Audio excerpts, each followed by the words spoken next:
नमस्कार दोस्तों, स्वागत करता हूं आप सभी को हमारे अपने YouTube चैनल संगम इम्पैक्ट में। दोस्तों, हमारे चैनल पर विभिन्न प्रतियोगी परीक्षाओं के लिए सभी विषयों के ऑब्जेक्टिव प्रश्नों को चैप्टर वाइज रिवीजन करवाया जा रहा है। इसीलिए अगर आप किसी भी प्रतियोगिता परीक्षा की तैयारी करते होंगे तो मेरा चैनल को सब्सक्राइब कर बेल आइकन को दबा दीजिएगा, जिससे मेरे आने वाले हर नए वीडियो को नोटिफिकेशन सबसे पहले आप तक पहुँचते रहें। दोस्तों, अगर आपको यह वीडियो पसंद आएगा तो वीडियो को लाइक कर अपने दोस्तों के पास शेयर जरूर कीजिएगा। तो चलिए अब मैं इस वीडियो को प्रारंभ करता हूं। दोस्तों, आज के सेशन में आधुनिक इतिहास के एक महत्वपूर्ण टॉपिक 18वीं शताब्दी में स्थापित नवीन स्वायत्त राज्य के महत्वपूर्ण ऑब्जेक्टिव प्रश्नों को चर्चा करेंगे, जिसका पहला प्रश्न है, हैदराबाद में स्वतंत्र आसफ जाही वंश की स्थापना किसने की? आसफ जाही वंश की स्थापना हैदराबाद में किसने की? तो वो निजाम उल मुल्क ने किया था। अगला प्रश्न है, निम्नलिखित में से कौन सा कथन सही है? तो निजाम उल मुल्क ने सैयद बंधुओं के पतन में महत्वपूर्ण भूमिका निभाई थी, यह कथन जो है वो सही है। तो इसलिए इसका आंसर ऑप्शन बी हो जाएगा। अगला प्रश्न है फ्रेंड्स कि निजाम उल मुल्क को किस मुग़ल बादशाह ने दक्कन के सूबेदार नियुक्त किया था? तो मोहम्मद शाह ने। अगला प्रश्न है कि निम्नलिखित कथनों पर विचार कीजिए। कथन एक जो है, कहता है कि निजाम उल मुल्क ने हिंदुओं के प्रति उदारता की नीति अपनाई तथा उसने एक हिंदू पूरन चंद को अपना दीवान नियुक्त किया। और कथन दो कहता है कि मुग़ल सम्राट मोहम्मद शाह ने चिनकिलीच खां को आसफ जाह की उपाधि प्रदान की। तो इस प्रकार इसका सही आंसर ऑप्शन सी हो जाएगा कि कथन एक और कथन दो दोनों सही है। अगला प्रश्न है, सकुरखेड़ा का युद्ध जो 1724 ईस्वी में हुआ वो किनके बीच लड़ा गया? तो यह युद्ध हैदराबाद के निजाम एवं मुग़ल सूबेदार मुवारिज खां के बीच हुआ था। इसका सही आंसर ऑप्शन ए हो जाएगा। अगला प्रश्न है कि निम्नलिखित में से कौन सा कथन गलत है? गलत कथनों को पहचानना है। इसमें कि कथन एक में है कि कर्नाटक मुग़ल साम्राज्य के अधीन एक उपराज्य था जो कि दक्कन के गवर्नर के अधीन आता था। और कथन दो कहता है कि स्वतंत्र कर्नाटक राज्य की स्थापना सआदत उल्ला खां ने की तथा इसने अपनी राजधानी आर्काट को बनाया। और तीसरा कथन है कि कर्नाटक के उत्तराधिकारी के प्रश्न पर फ्रांसीसियों और डचों के मध्य संघर्ष हुआ। तो इस प्रकार इसका सही आंसर ऑप्शन बी हो जाएगा कि कथन केवल 3 सही है। अगला प्रश्न है कि निम्नलिखित में से कौन सा कथन असत्य है? गलत कथनों को पहचानना है। कथन एक कहता है कि 1700 ईस्वी में औरंगजेब ने मुर्शिद कुली खां को बंगाल का दीवान नियुक्त किया। और कथन बी कहता है कि मुर्शिद कुली खां ने बंगाल की राजधानी ढाका के स्थान पर अजीमाबाद को बनाया। और कथन सी कहता है कि बिहार को बंगाल में संवैधानिक रूप से सुजाउद्दीन ने मिलाया था। तो इस प्रकार अगर इसका आप सही आंसर देखें तो ऑप्शन बी सही हो जाएगा कि ये जो है मुर्शिद कुली खां ने बंगाल की राजधानी ढाका को स्थान पर अजीमाबाद बनाया था, यह कथन गलत है। तो इस तरह से प्रश्न 7 का आंसर जो हो जाए ऑप्शन बी हो जाएगा। अगला प्रश्न कहता है कि निम्नलिखित में से बंगाल के किस शासक ने किसानों को इजारेदारी प्रथा तथा तगापी ऋण प्रदान किया? तो मुर्शिद कुली खां ने। अगला प्रश्न है, 1747 ईस्वी में गिरिया का युद्ध किनके बीच लड़ा गया था? तो वो अलीवर्दी खां एवं सरफराज खां के बीच लड़ा गया था। अगला प्रश्न कहता है फ्रेंड्स कि मुर्शिद कुली खां को बंगाल की सूबेदारी किस मुग़ल बादशाह से मिली? जो 1717 में मिला था, किस मुग़ल बादशाह के द्वारा मिला था? तो फ़र्रुखसियर के द्वारा मिला था। अगला प्रश्न, वह कौन सा मराठा सरदार था जिसे अलीवर्दी खां ने उड़ीसा के एक भाग का राजस्व प्रदान किया था? तो वो था रघुजी भोंसले। अगला प्रश्न है कि बंगाल के किस नवाब ने अंग्रेजों और फ्रांसीसियों को क्रमशः कलकत्ता और चंद्रनगर में किलाबंदी की अनुमति नहीं दी थी? तो वो था अलीवर्दी खां। अगला प्रश्न है, बंगाल के किस नवाब ने यूरोपीय लोगों की तुलना मधुमक्खी के छत्ते से की, जिसे यदि न छेड़ा जाए तो वे शहद देगी, किंतु छेड़ा जाए तो काट काट कर मार डालेगी? तो अलीवर्दी खां ने। अगला प्रश्न है कि बंगाल के नवाब अलीवर्दी खां की मृत्यु 1756 में हुआ, इसके बाद उत्तराधिकारी कौन हुआ? तो अलीवर्दी खां के बाद सिराजुद्दौला उसका उत्तराधिकारी हुआ। अगला प्रश्न है 1757 में प्लासी युद्ध में सिराजुद्दौला के विरुद्ध अंग्रेजों का साथ किसने दिया? तो प्लासी का युद्ध में सिराजुद्दौला के विरुद्ध अंग्रेजों का साथ किसने दिया? तो वह दिया था सेना नायक मीर जाफर ने। अगला प्रश्न है कि ब्लैक होल की घटना के बाद के संदर्भ में कौन सा कथन सही है? तो कथन एक है कि ब्लैक होल की घटना सिराजुद्दौला के समय 20 जून 1756 में हुई, और दूसरा कथन है कि इस घटना का उल्लेख अंग्रेज अधिकारी हॉलवेल ने किया था। इस प्रकार इसका सही आंसर ऑप्शन सी हो जाएगा कि कथन एक और कथन दो दोनों सही है। अगला प्रश्न है कि कॉल कोठरी जिसे ब्लैक होल की घटना कहते हैं, तो कॉल कोठरी का घटना नवाब ने एक छोटी सी कोठरी में 140 अंग्रेजों को बंद कर दिया, जिसमें से महज 23 अंग्रेज जिंदा बच पाए। यह घटना कहाँ घटी थी? तो ये घटना जो है ब्लैक होल की घटना या कॉल कोठरी की घटना जो है यह कोलकाता में घटी थी। अगला प्रश्न है कि नवाब सिराजुद्दौला एवं ईस्ट इंडिया कंपनी के बीच संघर्ष का प्रमुख कारण क्या था? तो अंग्रेजों ने व्यापार छूटों का दुरुपयोग किया, यही इसका कारण था। अगला प्रश्न, इतिहासकारों ने किसे क्लाइव के गिदड़ की संज्ञा दी? क्लाइव के गिदड़ की संज्ञा इतिहासकारों ने किसे दी? तो मीर जाफर को। अगला प्रश्न है कि मीर कासिम ने बिहार में बंदूकें और तोपों का कारखाना कहाँ स्थापित किया था? बंदूकें और तोपों का कारखाना बिहार में मीर जाफर कहाँ स्थापित किया था? तो मुंगेर में। अगला प्रश्न, निम्न में से किसने अपनी राजधानी मुर्शिदाबाद से मुंगेर स्थानांतरित की? तो मीर कासिम ने अपनी राजधानी मुर्शिदाबाद से मुंगेर स्थापित किया था। अगला प्रश्न है कि सबसे अधिक निर्णायक युद्ध जिसने अंग्रेजों के भारत प्रभुत्व को स्थापित किया था, तो वो युद्ध था बक्सर का युद्ध 1764।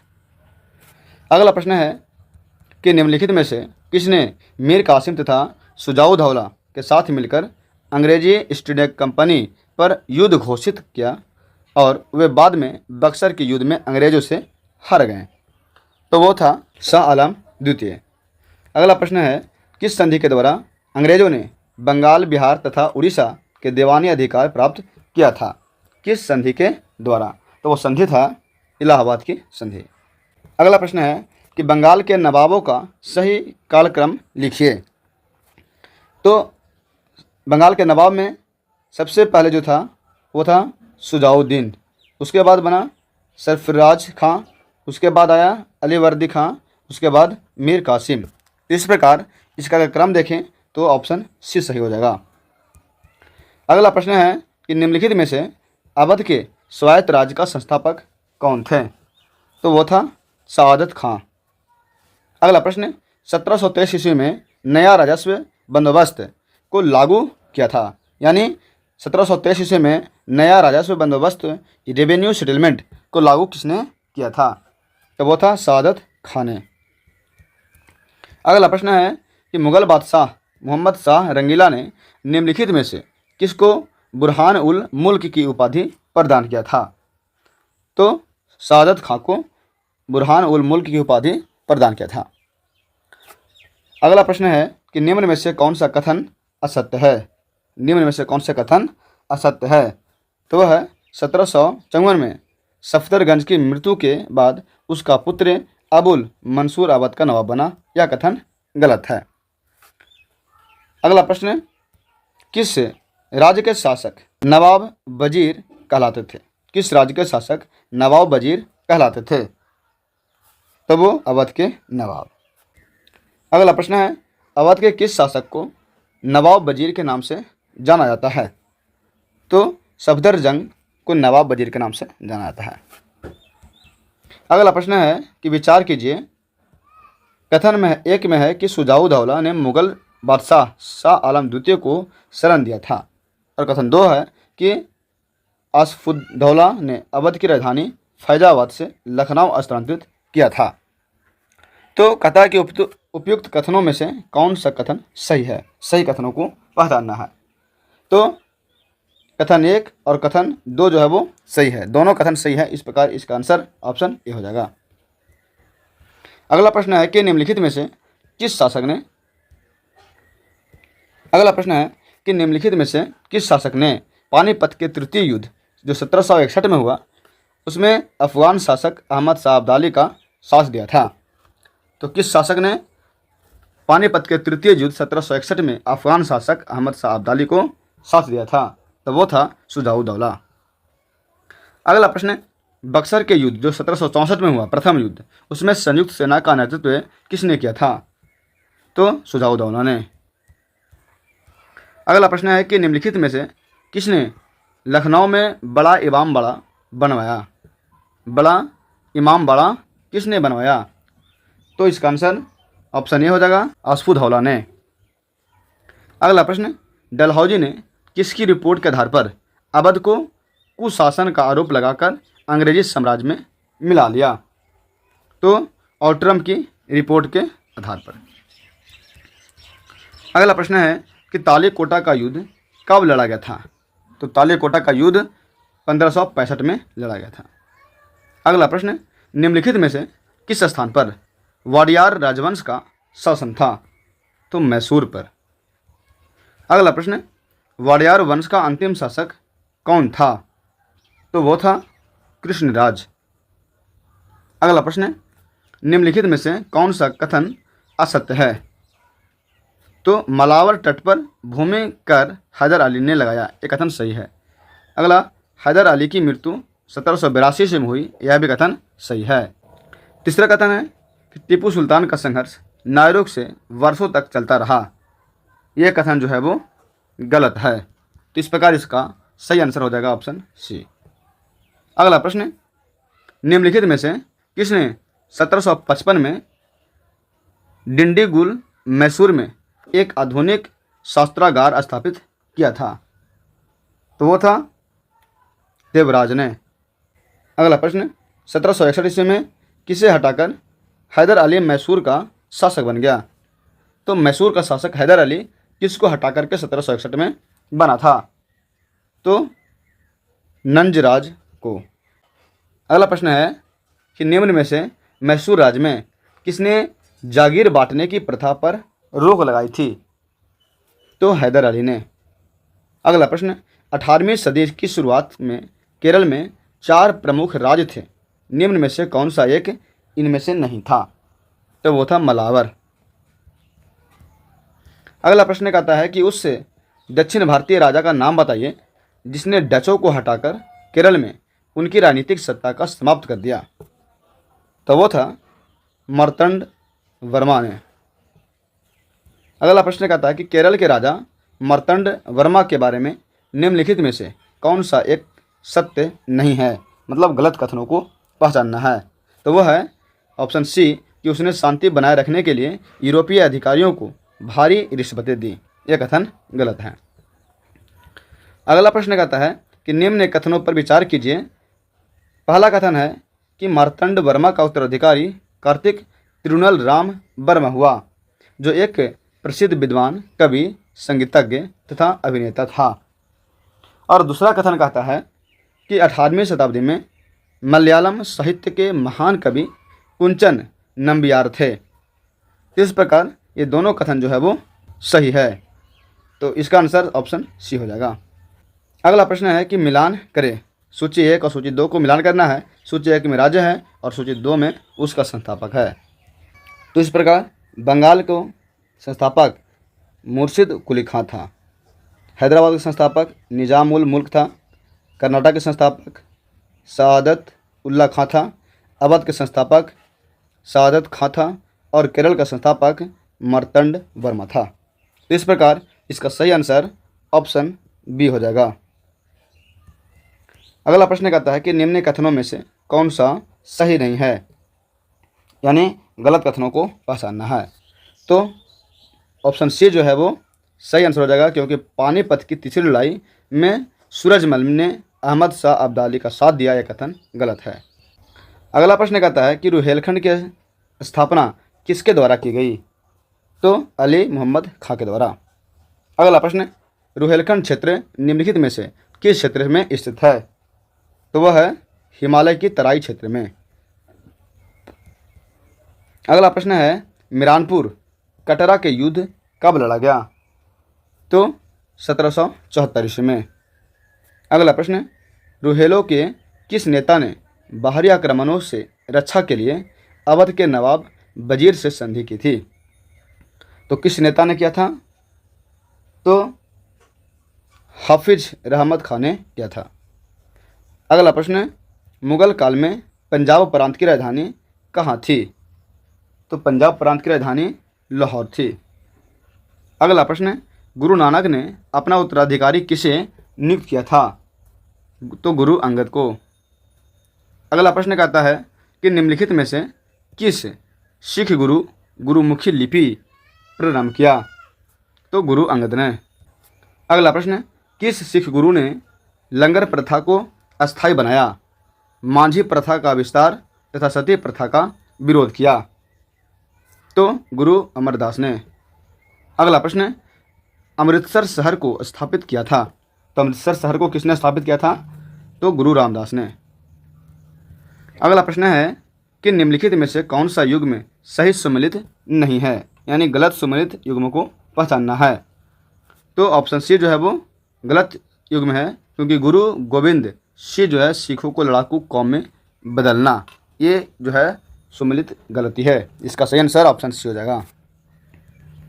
अगला प्रश्न है कि निम्नलिखित में से किन सिख गुरुओं को तत्कालीन शासकों द्वारा मृत्यु दंड दिया गया था? तो गुरु अर्जुन देव को और गुरु तेग बहादुर को। अगला प्रश्न है, किस सिख गुरु के द्वारा सिखों में पाहुल प्रथा की शुरुआत की? तो पाहुल प्रथा की शुरुआत गुरु गोविंद सिंह ने किया। अगला प्रश्न है, गुरु गोविंद सिंह के संदर्भ में कौन सा कथन सही है? पहला कथन कहता है कि इन्होंने 1699 ईस्वी में आनंदपुर साहिबा में खालसा पंथ की स्थापना की।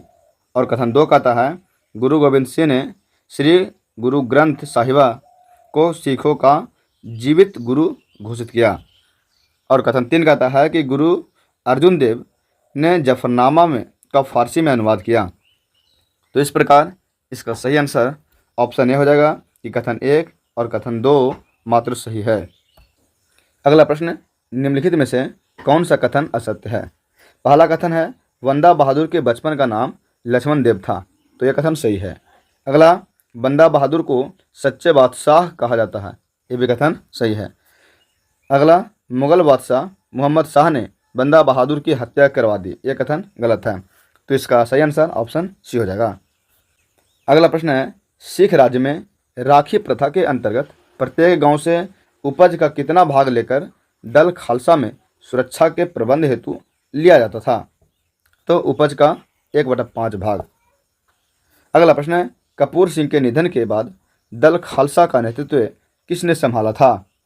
तो जस्सा सिंह अहलूवालिया ने। ऑप्शन डी सही हो जाएगा। अगला प्रश्न कहता है कि रणजीत सिंह का संबंध किस मिसल से था? तो इनका संबंध जो है वो सुकर चकिया से था। अगला प्रश्न, सिखों को 12 स्वतंत्र मिसल यानी जत्था में किसने विभाजित किया था? तो 12 स्वतंत्र मिसल या जत्था में किसने विभाजित किया था? तो जस्सा सिंह ने। अगला प्रश्न है, शेर पंजाब के नाम से कौन जाना जाता है? तो रंजीत सिंह। अगला प्रश्न, रंजीत सिंह लाहौर के ऊपर अपना अधिकार कब स्थापित किया? तो 1799 ईस्वी में। अगला प्रश्न है कि साहू जी को मुगल की कैद से बहादुर शाह प्रथम ने कब आज़ाद करा दिया था? तो 1707 ईस्वी में। अगला प्रश्न, 1700 ईस्वी में राजा राम की मृत्यु के बाद मराठों ने मुगलों के विरुद्ध उसकी वीर पत्नी कौन थी जिसके नेतृत्व में जारी रखा था? तो उसकी वीर पत्नी ताराबाई थी जिसके नेतृत्व में जारी रखा था। अगला प्रश्न है कि मराठा साम्राज्य की सर्वाधिक शक्तिशाली महिला कौन थी? तो वो थी ताराबाई। अगला प्रश्न, साहू जी ने शासन प्रबंधन की देखभाल के लिए किसे मराठा राज्य का पेशवा नियुक्त किया था? तो बालाजी विश्वनाथ को। अगला प्रश्न है कि पेशवा का पद किस पेशवा के समय से वंशानुगत हो गया? तो बालाजी विश्वनाथ के समय से। अगला प्रश्न है मराठा साम्राज्य का दूसरा संस्थापक या दूसरा प्रवर्तक किससे माना जाता है? तो बालाजी विश्वनाथ को। अगला प्रश्न कहता है कि चौथ और सरदेश मुखी के बारे में निम्नलिखित कथनों पर विचार कीजिए। पहला कथन है सरदेश मुखी उन भूमि पर 10% की अतिरिक्त जुर्माना था जिस पर मराठों ने वंशानुगत अधिकार का दावा किया था। और कथन 2 कहता है कि मराठा छापों से बचने के लिए चौथ मराठों को दिए जाने वाला भू राजस्व का 1/4 था। तो इस प्रकार इसका आंसर जो है वो ऑप्शन सी हो जाएगा कि कथन 1 और 2 दोनों सही है। अगला प्रश्न कहता है कि निम्नलिखित में से किस मराठा पेशवा ने चौथ एवं सरदेश मुखी कर वसूलने का अधिकार मराठा सरदारों को दे दिया? तो बालाजी विश्वनाथ ने।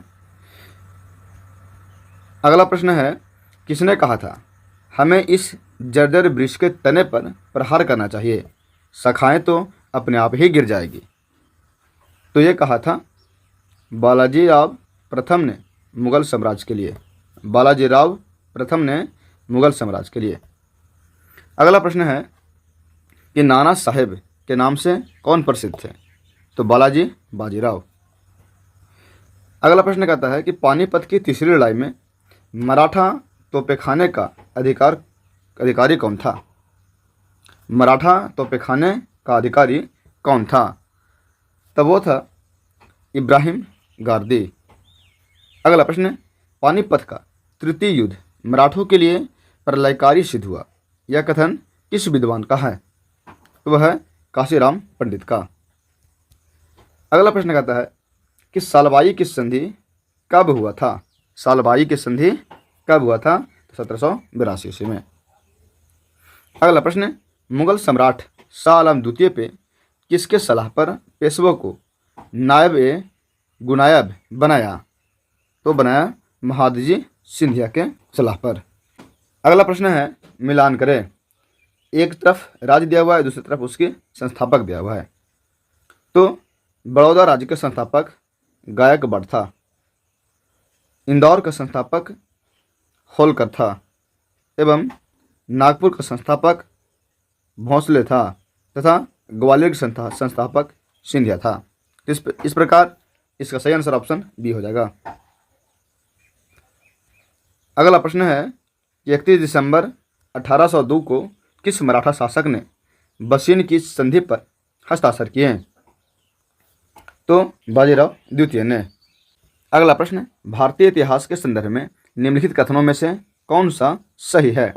पहला कथन है हैदराबाद राज्य से आरकोट की निजामत का उदय हुआ। दूसरा कथन है विजयनगर साम्राज्य से मैसूर राज्य का उदय हुआ। और तीसरा कथन है रुहेलखंड राज्य का गठन अहमद शाह दुर्रानी के द्वारा अधिकृत राज्य क्षेत्र से हुआ। इस प्रकार इसका सही आंसर ऑप्शन ए हो जाएगा कि केवल 1 और केवल 2 कथन सही है।